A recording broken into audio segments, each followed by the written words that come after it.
Ny officiel mba afaka resako Frédéric L Ambanivolo 2. Ta semaine makoa Mad Max freestyle igny Joe mazava fito taona semaine Facebook. Kevin Deris aloha, Pauline Tillet, Director X, Benny Boom. Fury, ny Brad Pitt. Casa de Papel.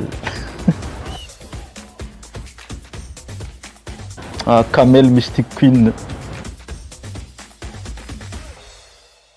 Facebook d'Instagram. Dragon Ball Z.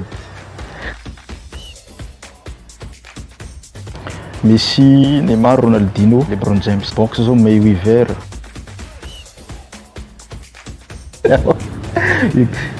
Wolverine. Sen Bridon. Dream League Soccer.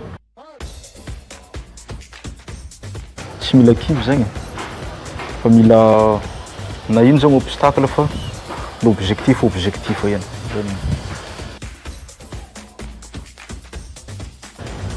Acteur Hugh Jackman, Bruce Lee, Brad Pitt,